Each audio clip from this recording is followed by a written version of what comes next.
compartir voy a comenzar a compartir las imágenes.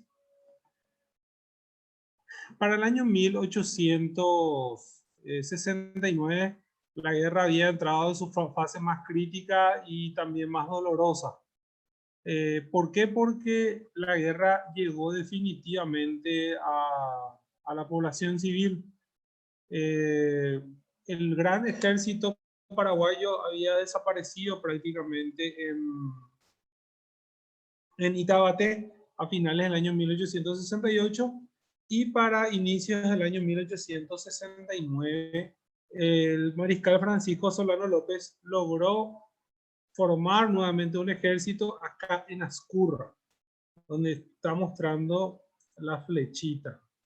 Ascurra es uno de los, es un lugar alto desde donde se domina prácticamente toda la parte de Paraguarí, especialmente el Pirayú, lo que es Pacaraí, etc.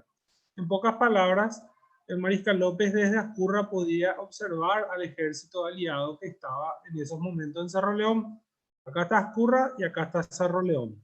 Disculpa, Cerca, Fabián, sí, pero se quedó congelado tu imagen para nosotros. pero está lo congelado. Ah, está lo congelado. Y se ve que muevo la flechita. No, vemos una serie de mapas nada más. Un mapa No nomás está tiene, abierto. una serie de mapas. No sé, entonces, espera un ratito. Aguantame que. Ahora. No, un ratito. No. Voy a probar otra vez. Voy a probar otra. Voy a probar otra. No, voy a darle. Deja de compartir y compartir otra vez. Entonces. Voy a compartir nuevamente. Ahora. Ahora sí. Ahora se ve. Ahora sí, sí. Bueno, adelante. Acá donde dice KQP está Ascurra. Acá donde dice Pirayú está Cerro León. Desde Ascurra, el ejército del mariscal podía observar el ejército aliado. A esas alturas, el ejército de López estaba constituido en un gran número por niños y por combatientes que se habían recuperado de sus heridas. O sea, era un ejército ya muy golpeado, prácticamente sin veteranos. Y eso le terminó costando muy caro al Paraguay en la campaña de la cordillera, que inicia su fase más dolorosa ya por agosto del año 1869. Toda esta zona que ustedes ven entre verde y un marrón son las cordilleras, que era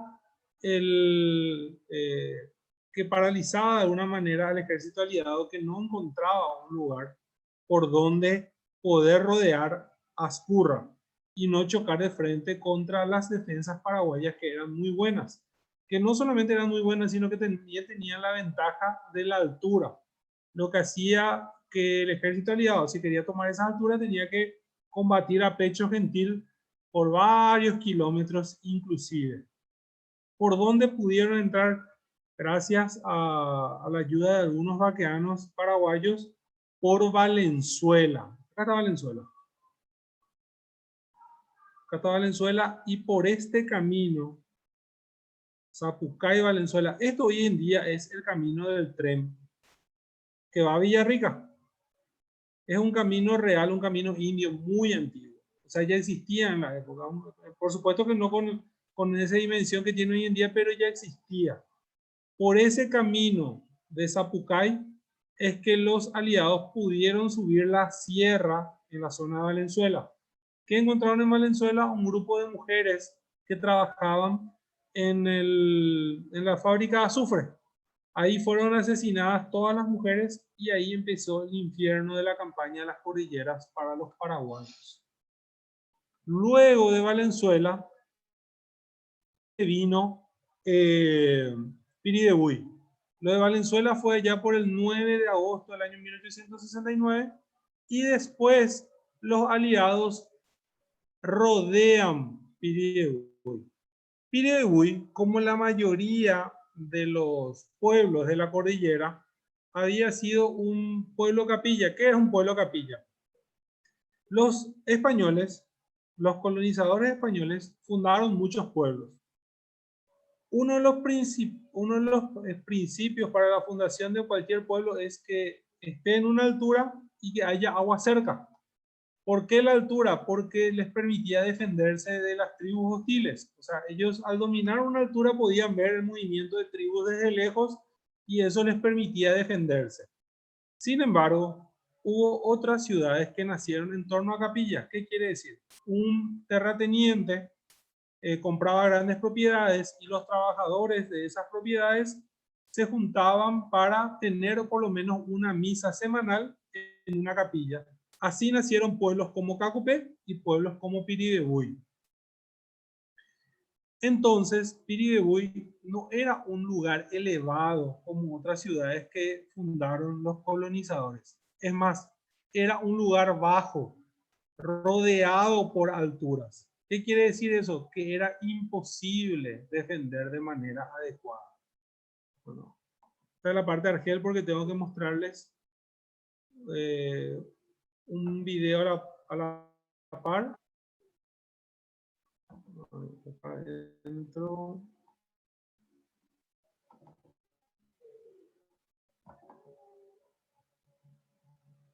Me van a decir si ven el mapa grande o ven la... Vemos la Estoy serie de tratando de... mapitas, Fabián. Una serie de mapitas. Sí. ¿No?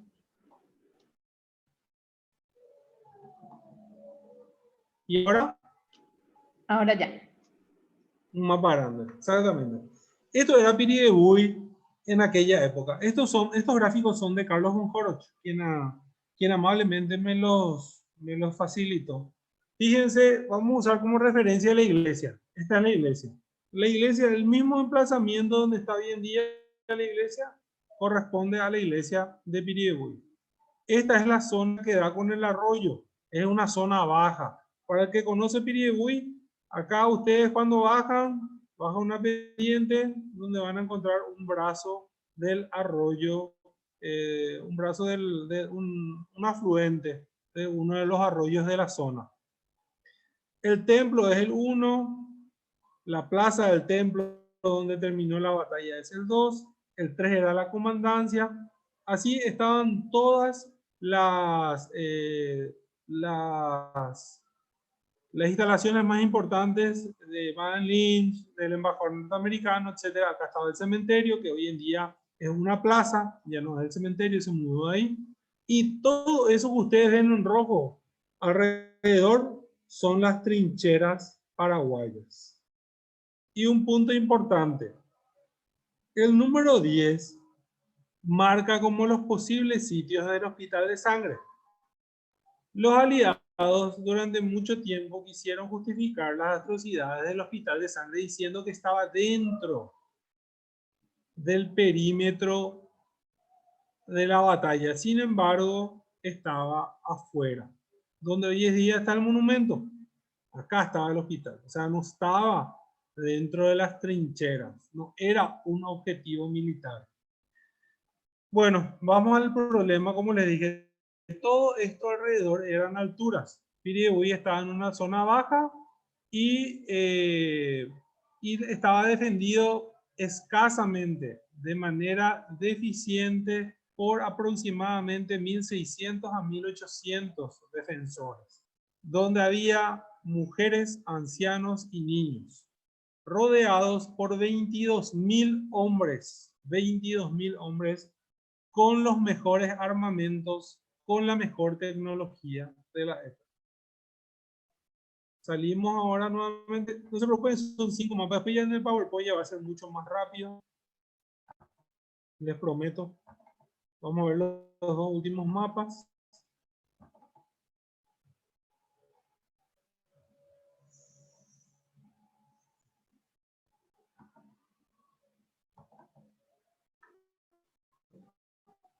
Cuando me avisen que ven el mapa completo, continuamos.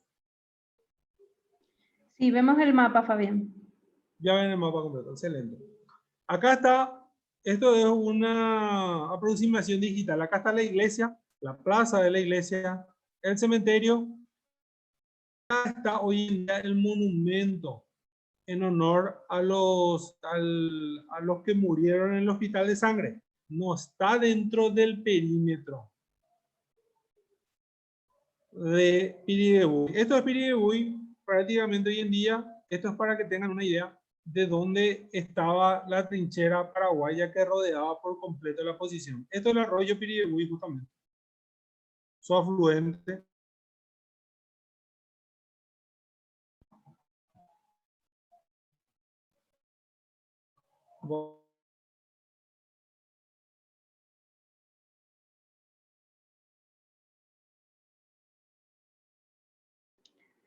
Parece que le perdimos a Fabián.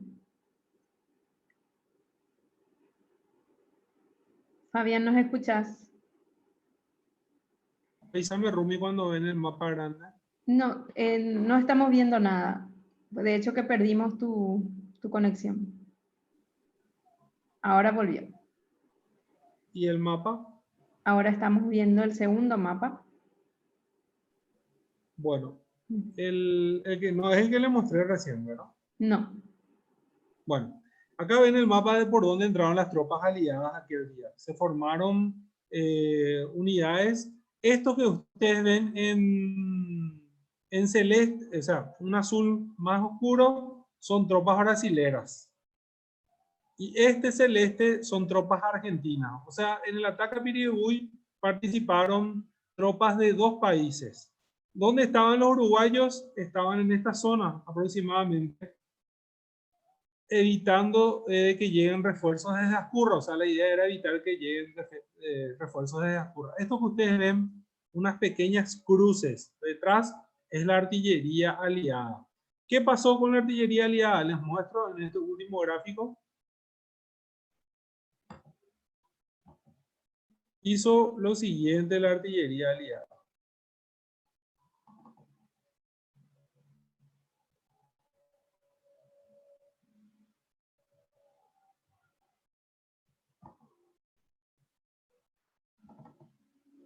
Bueno, fíjense en el mapa. Ustedes están viendo. Aún no. Fabián, no Ahora estamos no, viendo. todavía no. Ahora voy a empezar.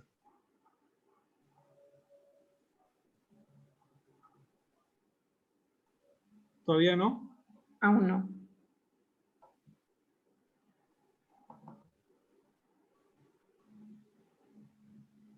No, pobre, es el último mapita. La ley de Murphy.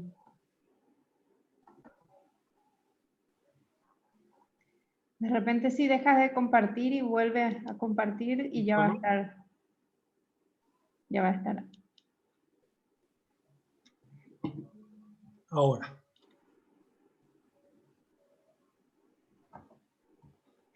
Si puedes volver a compartir ahora, tal vez ya Ahora podamos. sí. Ahora sí. Bueno, fíjense ese detalle. Lo que ustedes ven acá, las cruces que ven en los verdes, son las baterías de los aliados. Todos estaban en una altura. Todas. Perfectamente puestas en las alturas alrededor de Piribebuy. Entonces, ¿qué pasó? La artillería aliada, en vez de tener que disparar contra la trinchera en el frente, disparaba para arriba. Y los que tiraban de este costado acertaban al otro punto. ¿Qué quiere decir? Que la artillería aliada pudo cruzar sus tiros y matar por la retaguardia a los paraguayos. Los paraguayos estaban en su trinchera de espaldas. Desde la otra punta disparaban los aliados, cruzaba toda la trinchera y le daba en su espalda, en su cabeza. Así, durante 2 horas, los aliados bombardearon Piribebuy y en ese lugar ya habrán perdido por lo menos la vida un 30 a 40%, 40% de los defensores de Piribebuy. Fue fácil ingresar para los aliados. En algunos puntos se defendió con mayor fuerza, inclusive se pudo rechazar algunos ataques, Sin embargo, lastimosamente para los paraguayos, la superioridad numérica era abismal y luego de este brutal bombardeo fue más fácil para ellos ingresar a la plaza de Piribebuy. Ahora sí, terminó la tortura y vamos al PowerPoint. Vamos al PowerPoint.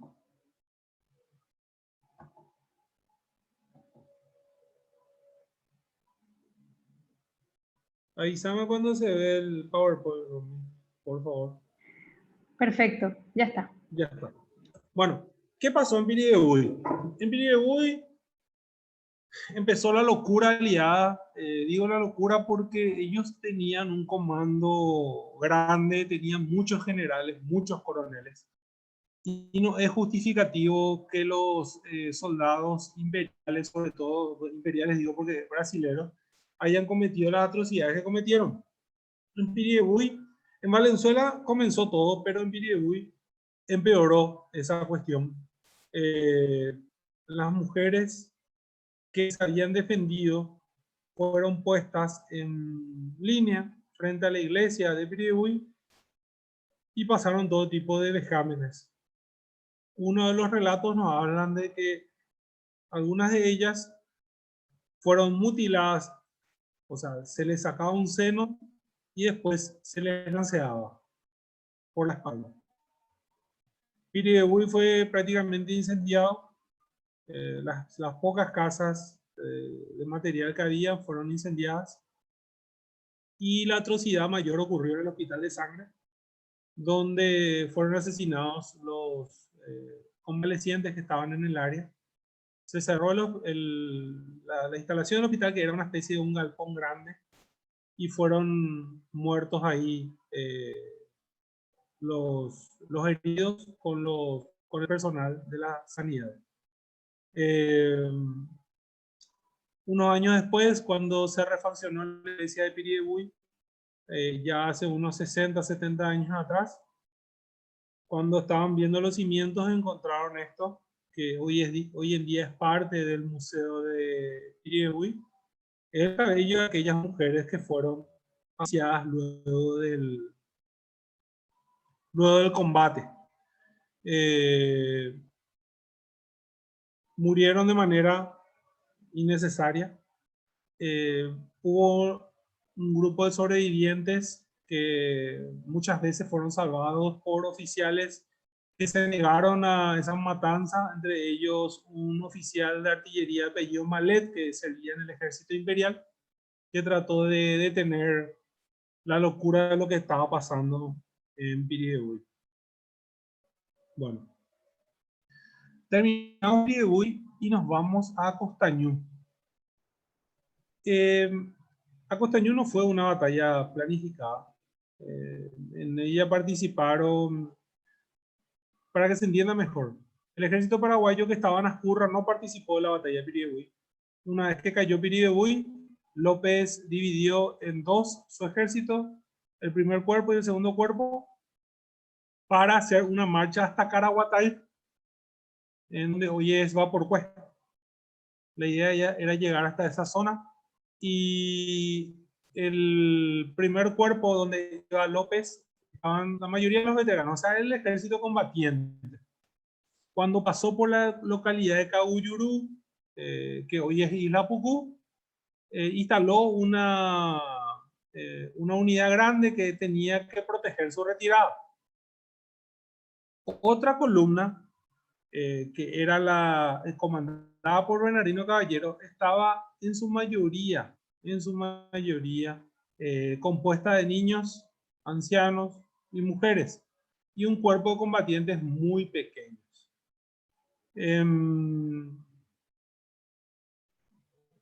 Lastimosamente, ellos llevaban todas las carretas con la logística del ejército paraguayo. Llevaban cañones, vestuarios, comida, todo lo que servía para la logística del ejército. ¿Qué pasó? Comenzaron a retrasarse. Francisco Solano López, para llegar a Caraguatay, se fue por Tobatí. Cuando quiso hacer lo mismo, Bernardino Caballero, o sea, llegar por Tobatí, se encontró que Tobatí ya había sido tomado por los aliados. Entonces quiso hacer un rodeo por lo que hoy conocemos como Acostañú, el distrito de Eusebio Ayala, la ex Barrero Grande. Ahí fue alcanzado por el ejército imperial. Vamos a hablar más. Estos son conceptos rápidos.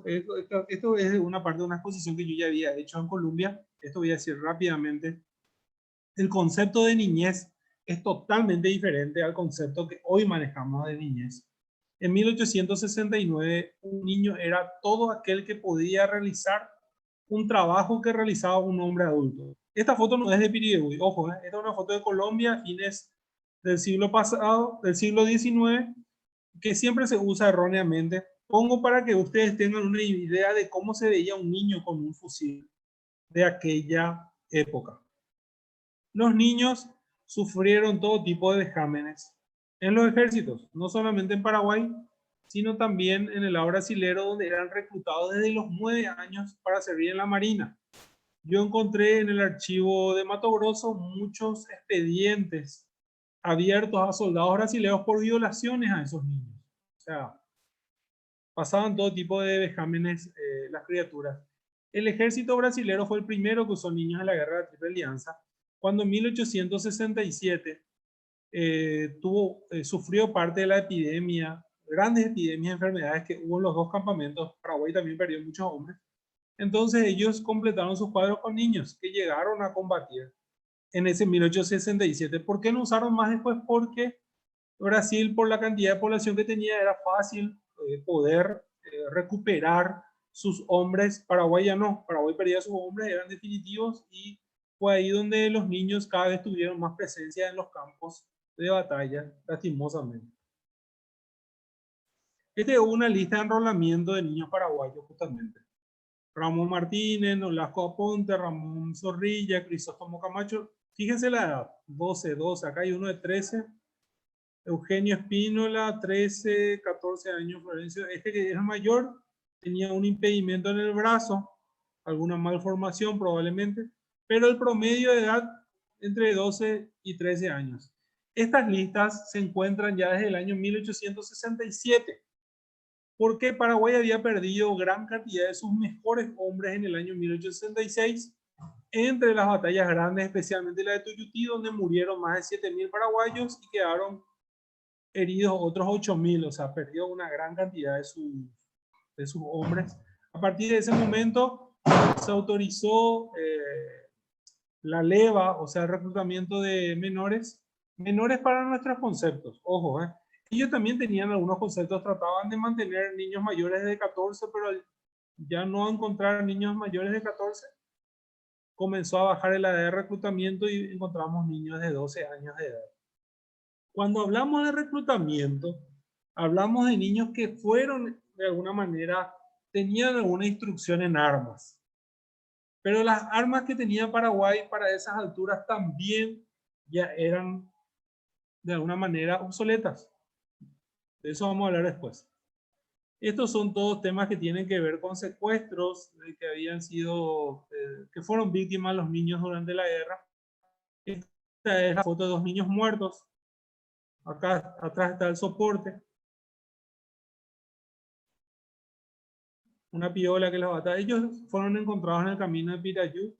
Cuando Piribebuy cayó en poder de los aliados, los civiles fueron obligados a ir hasta Asunción. ¿Cómo hacían el camino? Caminaban hasta Pirayú y después seguían el camino del tren. ¿A qué se iban el tren? Seguían el camino del tren hasta Asunción. Y en el camino eran secuestrados niños, eran violadas niñas en manos de los aliados, sobre todo los brasileños. El ejército argentino encontró a estos 2 niños muertos y, como era costumbre en la época, le hicieron una sesión de fotos. La tecnología. Los paraguayos usaban este fusil, que era un fusil a chispa,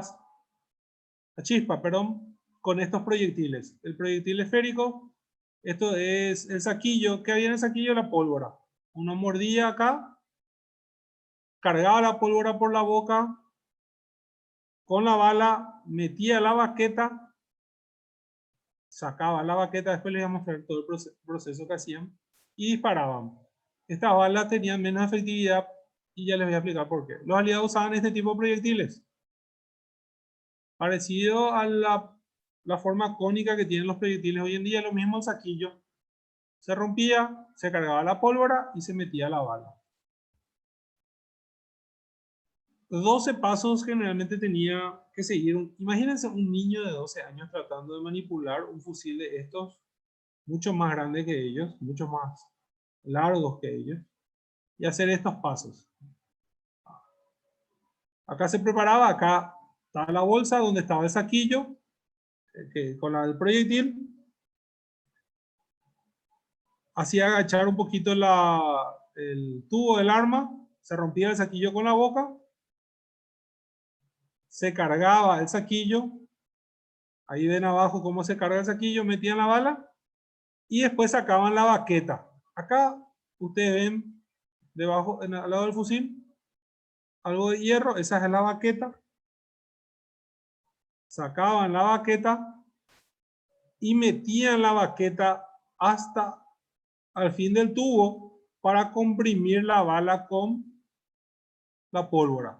Sacaban la baqueta, tenías que ponerla a través de la baqueta en el mismo lugar. Claro, no podías tirar porque si no, después no íbamos a poder seguir disparando. Entonces, vos escuchabas los disparos, te disparaban y vos mientras tanto hacías esto. Si es que no caías, por supuesto.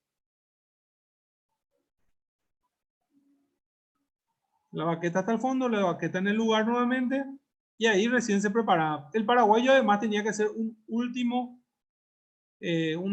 movimiento que era, acá tenía un poco de pólvora que ponía acá cerca donde está la mano, y ahí recién podía disparar. Cebar le llamaban, y ahí disparaba. Por eso traten de imaginar que un niño de 12 años haga eso. Fuego. Y acá está en una gráfica del ingeniero Luis Mariotti, la precisión de las armas. Ese fusil paraguayo tenía una precisión de 45 a 50 metros nada más. El fusil aliado ya tenía una distancia de 200 metros, inclusive para la batalla de Piribebuy y de Acostañú, algunas de sus armas ya tenían una distancia, o sea, una efectividad de 600 metros. ¿Qué quiere decir? Que el paraguayo te disparaba a 50 metros un balazo, pero para llegar hasta el aliado, el paraguayo recibía 5 balazos. En 1869 probablemente ya recibía más balazos. ¿Qué quiere decir? La batalla de Acostañú fue un tiro al blanco. Los aliados se pusieron a una distancia prudencial y comenzaron a matar paraguayos a distancia. Lo mismo pasaba con los cañones. Los paraguayos tenían animaliza, proyectiles esféricos. Los aliados tenían ánima rayada, proyectiles cónicos. A 1200 metros, fíjense toda la dispersión que tenía el proyectil paraguayo. ¿Qué dispersión? Vos apuntás a un lugar y ese balazo se podía ir 5 metros más a la izquierda, 5 metros más a la derecha, 5 metros más alto, etc. El de los aliados tenía muy poca dispersión. ¿Qué hacía eso? Que para equilibrar fuerzas, los paraguayos tenían que tener mayor cantidad de cañones. Sin embargo, en Acostañú, con suerte, los paraguayos contaron con 12 pequeños cañones. Pequeños cañones. Algunos hablan inclusive de 4 nada más. Los aliados contaban con más de 40 cañones de los más modernos de la época. Así se habrá visto aquella caravana que iba a Acostañú. Las mujeres con los atados, hombres ancianos, niños, como los de la foto que les mostré, y algunos veteranos.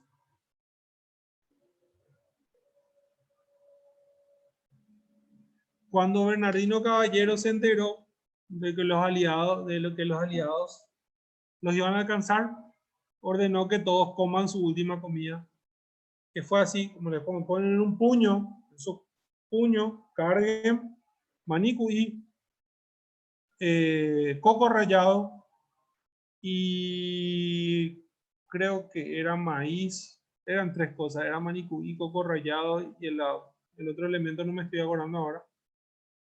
Y eso desayunen. O sea, porque eso fue un desayuno.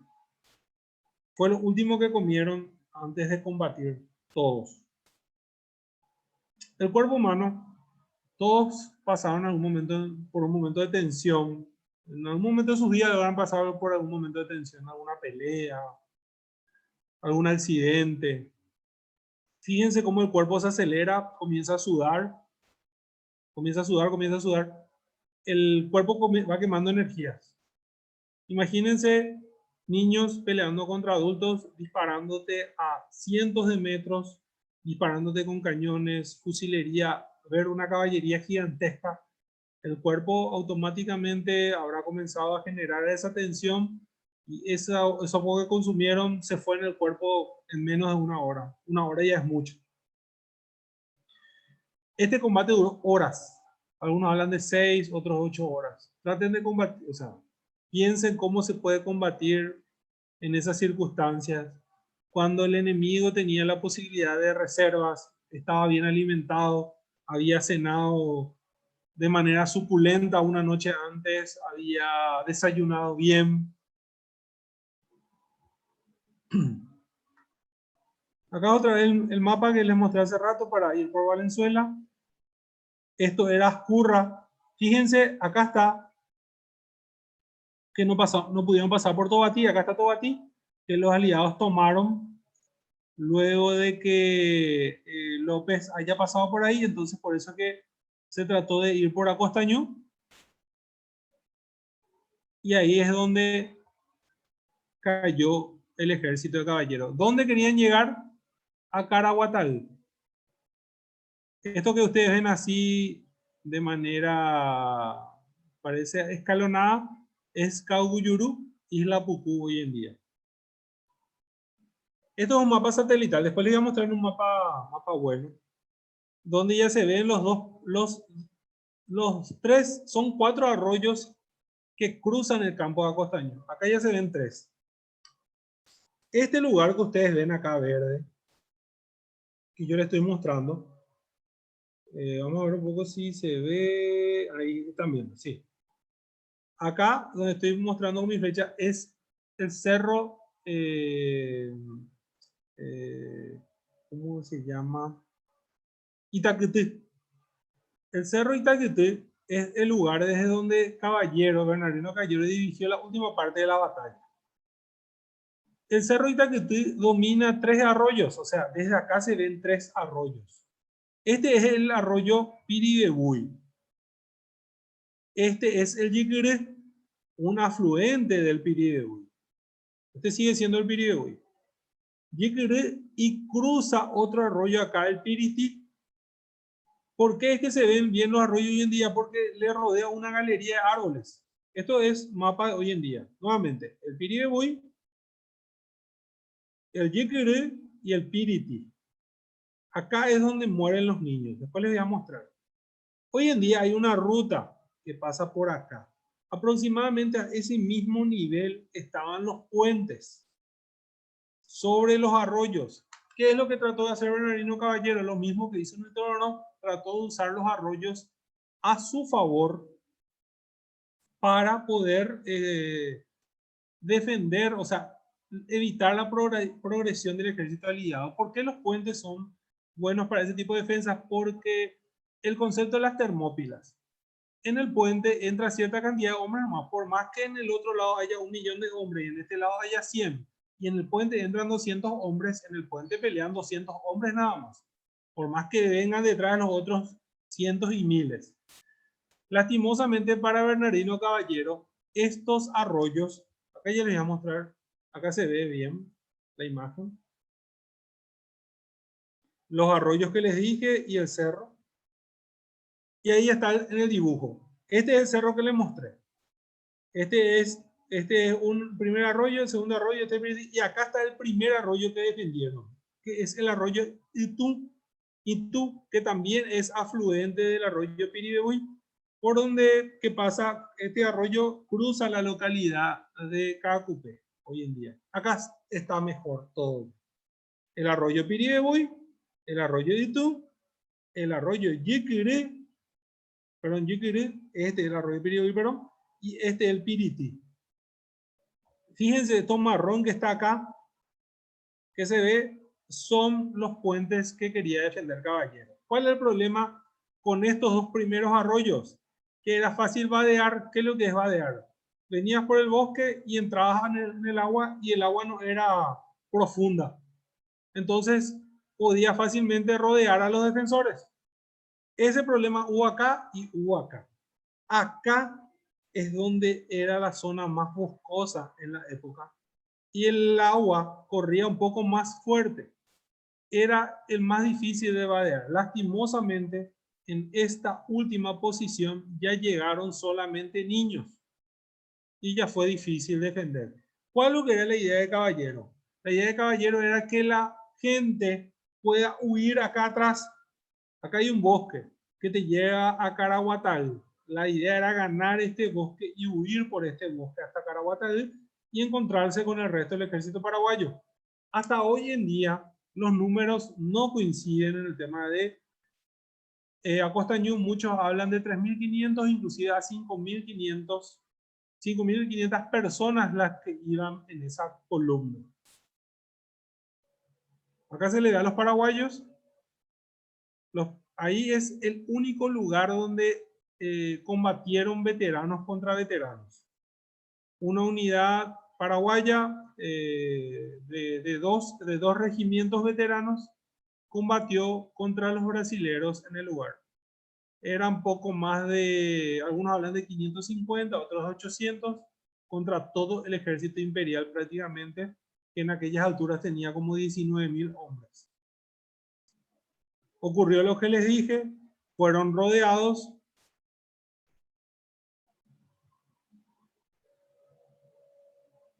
Aparece otra unidad imperial. Los paraguayos comienzan a retroceder. Una unidad logra llegar a este puente. ¿Qué es lo que hacen los paraguayos? Mientras combate un grupo, el otro grupo va y arma la defensa acá. Y así se fueron moviendo. Acá fueron prácticamente rifados todos los veteranos. Este ya es el segundo puente. Acá ya aparecieron todos los brasileros, los uruguayos, los argentinos venían a la retaguardia y fíjense una bandera paraguaya al revés. ¿Qué es esa bandera paraguaya al revés? Es la Legión Paraguaya. ¿Qué es la Legión Paraguaya? Los paraguayos que pelearon la guerra contra Paraguay. Acá, hasta acá ellos llegaron, hasta acá participaron en la Legión Paraguaya. Fíjense, acá está el nuevo sistema defensivo paraguayo y este grupo ya tratando de llegar acá para hacer la tercera defensa. En este lugar que yo les dije fueron aniquilados prácticamente todos los veteranos. Acá ya peleaban por igual veteranos con niños.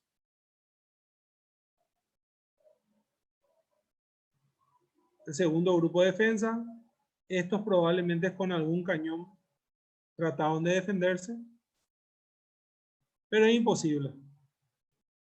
Era muy grande la diferencia. Ahí ustedes ven una línea. Voy a volver a hacer. Ahí ven, apareció una línea frente a los aliados. Ahora fíjense, detrás de las banderitas paraguayas va a aparecer otra línea. Ahí apareció otra línea. ¿Qué son esas líneas negras que aparecieron? La línea que apareció delante de las banderas brasileras es la distancia que tenía el fusil paraguayo. ¿Qué quiere decir? No llegaba hasta los aliados. Prácticamente disparaban al pedo. Por el contrario, las balas aliadas cruzaban todo el campo paraguayo. Fue un tiro al blanco.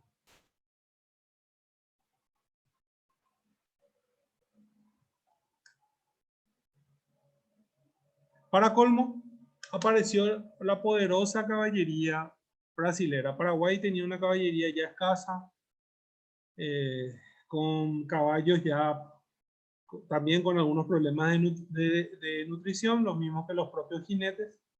Los aliados tenían miles y miles de caballos y era una cuestión de la época de que una cuestión de honor de que la caballería terminaba las batallas. Los hombres que me están viendo o escuchando, si se fueron a la cancha alguna vez, habrán visto lo que es la caballería de la policía.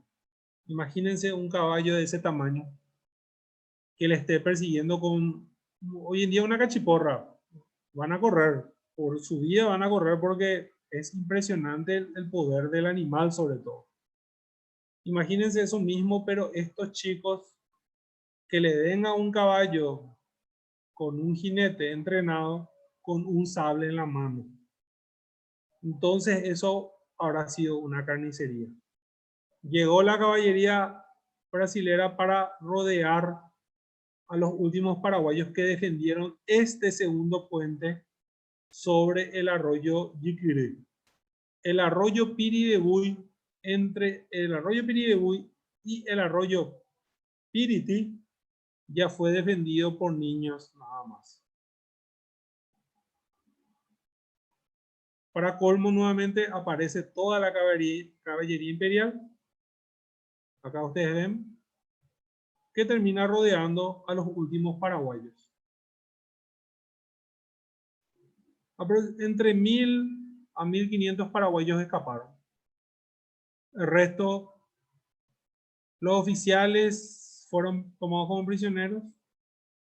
Los niños fueron asesinados, como prácticamente todos los soldados. En aquella época, los heridos eran asesinados en el campo de batalla. Y los prisioneros también. Si no eran oficiales. Generalmente a los oficiales les respetaba la vida.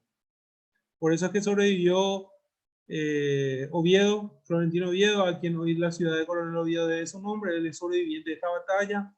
Sobrevivió José Dolores Mulas, un héroe de la guerra también, un oficial paraguayo. Los oficiales eran respetados en su vida y eran llevados como prisioneros. Los soldados generalmente eran asesinados. Acá es donde se quema el campo con los niños, cerca del arroyo Pirití. Acá está el Cerro Itaquete y hoy en día el monumento de Piribebuy está a esta altura por ahí, por acá, cerca, justo en línea recta de donde fueron quemados los niños. Ahí se ve mejor. Los puentes, los niños quemados, la Sierra Itaquete y el arroyo Pirití. Por acá, por ahí está hoy el monumento en honor a los caídos en el lugar.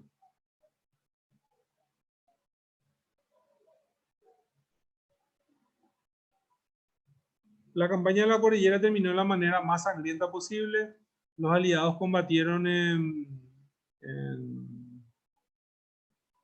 lo que es Isla Pucuca, Uyurú, y ahí los oficiales no se salvaron, porque los aliados les habían culpado a los paraguayos de haber asesinado a unos soldados que estaban trasladando logística para el ejército y fueron degollados.